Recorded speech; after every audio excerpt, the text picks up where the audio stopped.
बिस्मिल्लाहिर्रहमानिर्रहीम। इसको अपने बेटे के लिए लड़की देखते हुए ये तकरीबन 7वां घर था। आज इसके साथ इसकी अपनी बेटी भी थी।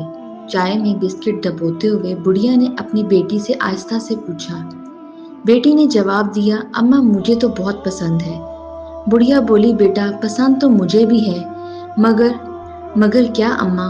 बुढ़िया ने तिरछी निगाह से पास बैठी माँ बेटी को देखा, जिनके यहाँ वो रिश्ता देखने आई थी, और तंजिया लहजे में बोली, लड़की तो मुझे बहुत पसंद है, मगर इनकी हालत और गरीबी देखकर लगता है ये तो हमारी बारात को खाना भी नहीं दे सकेंगे और हम अपने मेहमानों के सामने शर्मिंदा होंगे।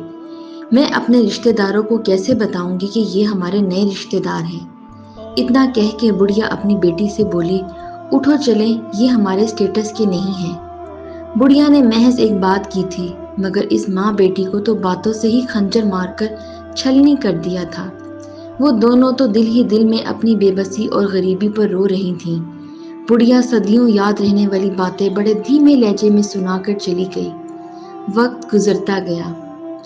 आज इसी बुढ़िया को मैंने बहुत सालों बाद फोन करके हाल पूछा, मगर आज बुढ़िया के लहजे में तंज नहीं था। आज वो वाली बुढ़िया की आवाज नहीं थी। आज वो शोहरत वाला लहजा नहीं था। आज वो गरूर खाक में मिल गया था। पूछा, बड़ी बी आज उदास लग रही हैं।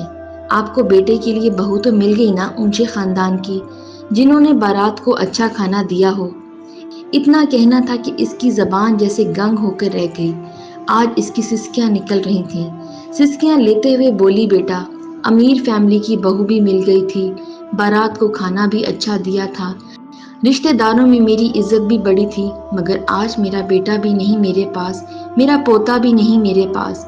बहू कहती है, तुम्हारे इस गांव में मेरे बच्चों का दम घुटता है, इनकी परवरिश और तालीम में खलल आएगा, और मेरे रिश्तेदार आते हैं तो मुझे शर्म आती है इनको इस घर में लाते हुए, और मेरे बेटे को लेकर बड़े शहर में चली गई है। अब तो मेरा बेटा फोन भी नहीं करता। तरस जाती हूँ अपने बेटे को देखूं, अपने पोते को देखूं, मगर वो तो सालों बाद भी नहीं आते। जिसका कोई नहीं होता इसका अल्लाह होता है, और वो बेहतरीन इंतकाम लेने वाला है, और वो गरीबों की सुनता ज़रूर है। इसके बाद बुढ़िया रो रही थी और मेरी कॉल बंद हो गई।